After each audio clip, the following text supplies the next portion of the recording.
তো সত্য কথা টাইট করে বলে ফেলে। এরকম হয় কি হয় না? এক দেশে এক রাজা, ওর মাথা পাগল হয়ে গেছে। কি হয়ে গেছে? হ্যাঁ, পাগল হয়েছে। তার খায়েশ হয়েছে পৃথিবীর সেরা কাপড় সে পরবে। অনেক আগের কথা। এখন সেই কাপড় কই পাওয়া যাবে?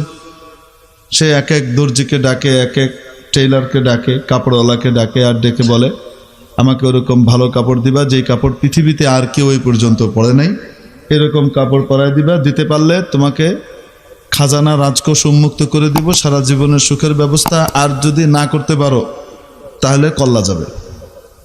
এরকম করে বহু মানুষকে সে মেরে ফেলেছে। দিয়ে একদিন এক বুদ্ধিমান দর্জি, উনি শুধু দর্জি তা না, টেক্সটাইল ইঞ্জিনিয়ারও, তো উনি সিদ্ধান্ত নিলেন এই যেভাবে এই বেটা সমস্ত মানুষকে মেরে ফেলছে, কিছুদিন পরে তো কাপড় উৎপাদনের লোকই পাওয়া যাবে না। যে যুগের কথা, সেই যুগে টেক্সটাইল ইঞ্জিনিয়ারিং, কাপড় উৎপাদন করা, নিটিং, তারপরে ইত্যাদি যা কিছু আছে এগুলো সব কি হতো? একসাথেই হতো। পরে আস্তে আস্তে ভাগ হয়েছে। যে বেটা কাপড় বানাতো সাধারণত ওই বেটাই মানে তুলা থেকে সুতা, সুতা থেকে কাপড়, ওই কাপড় থেকে আবার দর্জি কি করতো? বানায় দিত। একই ব্যক্তি সবগুলাই করত। এখন যেভাবে মারছে, কিছুদিন পরে তো কাপড় বানানোর লোক পাওয়া যাবে না। না পাওয়া গেলে মানুষ কাপড় সংকটে ভুগবে কিনা, উলঙ্গ থাকা লাগবে। তো এই পাগলের হাত থেকে কিভাবে এই জাতিকে উদ্ধার করা যায়? তো উনি বুদ্ধি করে গিয়ে বললেন আমি আপনাকে ওরকম কাপড় দিতে পারি, তবে শর্ত আছে, ওই কাপড় বানানোর জন্য একদম সিকিউর একটা ফ্যাক্টরি লাগবে, দামি দামি মেশিন লাগবে, এবং সেখানে কেউ ঢুকতে পারবে না আমার অনুমোদন ছাড়া। 3 থেকে 4 বছর সময় লাগবে সেটা উৎপাদন করতে, তারপরে আপনাকে পরাবো। এটা অনেক টাকার ব্যাপার, আপনি এত টাকা দিতে পারবেন না। দেখবেন দোকানদার আছে না, যখন দেখে যে কাস্টমার এই জিনিস নিবে না, কি করবে না, কিন্তু কাস্টমারের পকেটে পয়সা আছে আর তার বাড়ি ময়মনসিংহ, আমার মতো একটু বোকাশোকা, তখন লাস্টে গিয়ে কি করে জানেননি? তখন উঠে রাখ, খামাকা কারে দেখাচ্ছে, এগুলো নেওয়ার পয়সা আছে নাকি? বুঝলেন নাই? গায়ের হতে গা দেয়। তো রাগ করে পয়সা নেই মানে তো সারা দোকান কিনতে পারি, তো নোয়াখালীর দোকানদার আর আমার মতো বেকুব কাস্টমার হইলে এই দশাই হবে। বুদ্ধিমান কেন না, তো বুদ্ধি বেশি। উনি কি কয়, ভাই এত টাকা লাগবে, আপনি এত টাকা দিতে পারবেন না, অতএব রাজার লাগছে গা, তো পাগল তো বেকুব, কয় হ্যাঁ কত টাকা লাগবে, এই যা চাই তাই দে, বানান, আপনি বানান। এখন সে বানানো শুরু করছে, বিশাল ফ্যাক্টরি বানাইছে। ফ্যাক্টরির ভিতরে দিন রাত চারিদিকে পুলিশের পাহারা, র্যাবের পাহারা, SSF এর পাহারা, কালা পোশাক, লাল পোশাক, সাদা পোশাক, ব্যাগ পোশাকের পাহারা, সব চলতেছে। বন্দুক নিয়ে খাড়া রয়েছে, এখানে কেউ আসতে পারবে না। কেন? এখানকার থিওরি যদি লিক হয়ে যায় তাহলে অন্য দেশের বাদশা বানায় ফেলবে। অত্যন্ত গোপনীয়তার সাথে চলতেছে, খটখট খটখট খটখট খটখট খটখট খটখট, দিন রাত খটখট খটখট চলে। আসলে কিচ্ছু বানায় না, খামাকা খালি মেশিন চলে, খাইলা মেশিন চলে, আর কি কিচ্ছু বানায় টানে না। আর কাঁড়ি কাঁড়ি টাকা আনে, আর টাকা এনে করে কি, এর বাড়িতে এলাকায় জমি কিনে বাড়ি বানায়, এই করে সেই করে। আর ওই যে যাদের কল্লা টল্লা কাটছে এদের পরিবারকে কি করে, তলে তলে টাকা দেয়। বুঝছেন না? হ্যাঁ, 2 বছর পরে বাদশাকে জানাইলো সেই কাপড় রেডি মহারাজ। কয় বছর পরে? এতদিনের টিয়ালই একেবারে রাজকোষ খালি করিয়া লাইছে। আচ্ছা, তো কবে হবে? অমুক দিন আসবো, আমরা পরাবো, রাষ্ট্রের সকলকে দাওয়াত দেওয়া হোক, গণ্যমান্য ব্যক্তিদেরকে, রাজামশাই এই পোশাক পরবে। এখন নিয়ে আসছে পোশাক, আনার সময় জমকালো, টাকা তো আর কম নেয় নাই, এই টাকা দিয়ে নিজের পোশাক টোশাক হেভি পড়ছে, একেবারে সব চামচা মুমচা যা আনছে এগুলোরও পোশাক হেভি।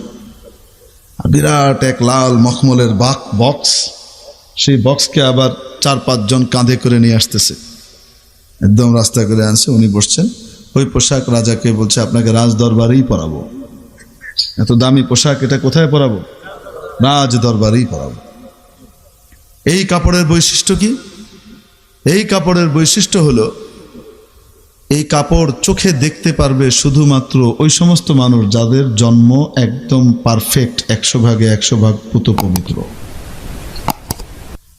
আর যার জন্মে সমস্যা আছে, হারামজাদা, সে এই কাপড় দেখতে পাবে না।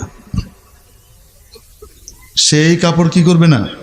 দেখতে পাবে না। এত পবিত্র জিনিস এটা। এই কাপড় চোখে পড়তে হলে কি লাগে? জন্ম ঠিক থাকা লাগে।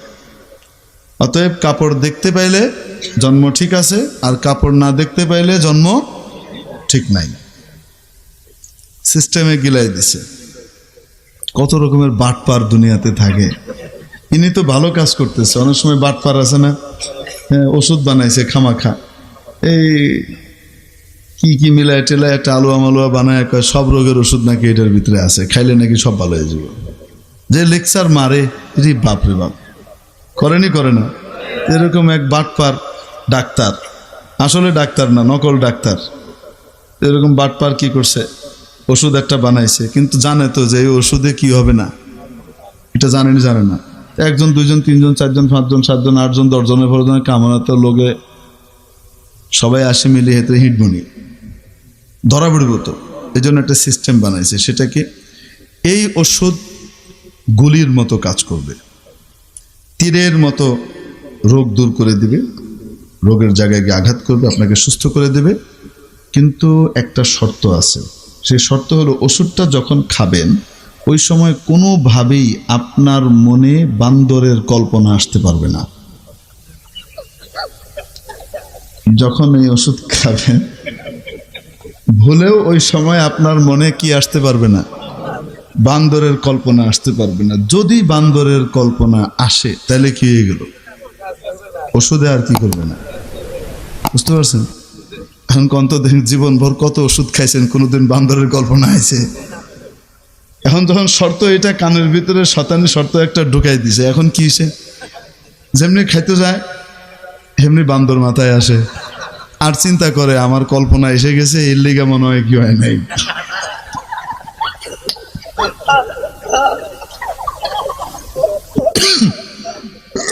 বলছিলাম কত পদের বাটপার থাকে।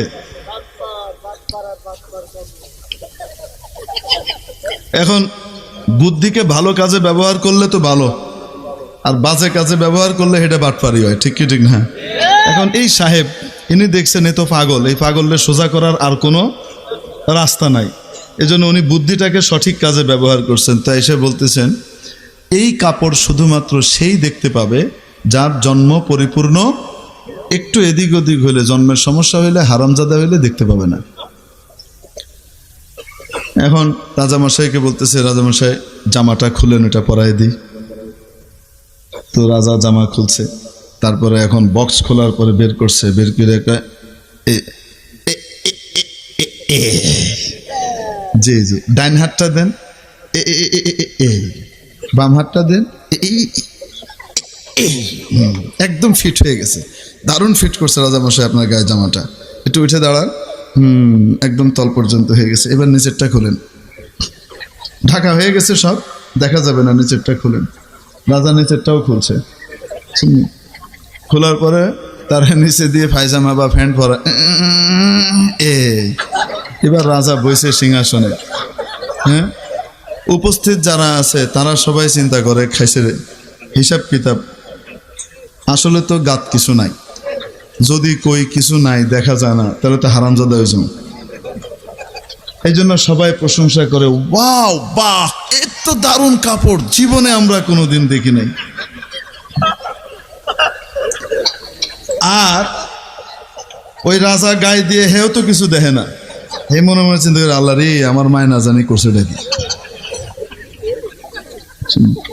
বদ্ধ করে দিন, বদ্ধ করে দিন। আচ্ছা,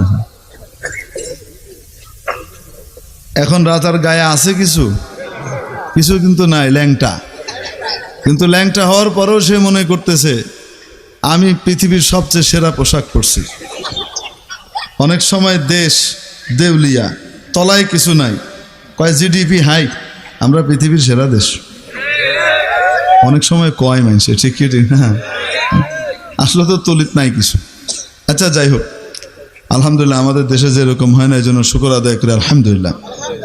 তো এখন এই রাজা এই পোশাক পরার পরে পাগল, তো মাথার ভিতরে এখন আরেক খেয়াল চাপছে, আমি শুধু পড়লাম, এটা কি হলো, আমার জনগণের একটা অধিকার আছে না, তারা এই পোশাকটা দেখবে, এই হাতি সাজাও।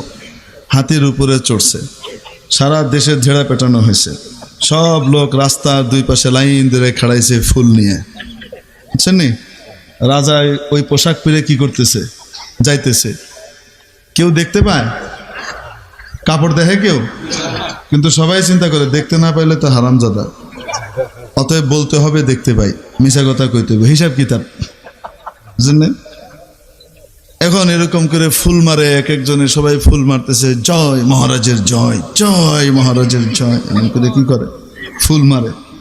আর রাজা এরকম করে যায়, সব আমার সাথেই আছে, যাচ্ছে।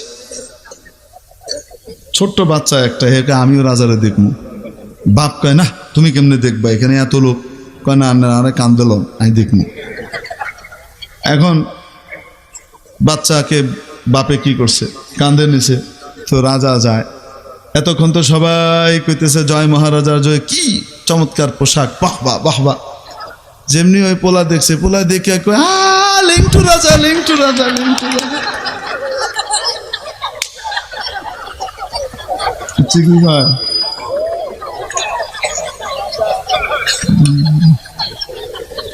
হাসি শেষ হয়েছে নি? হাসি। সারা দেশের মানুষ, বড় বড় মানুষরা যে সত্য কথাটা বলতে পারে নাই, এই ছোট্ট বাচ্চা চট করে আসল সত্য কথাটা বলে দিয়েছে, ঠিক কিনা? কেন?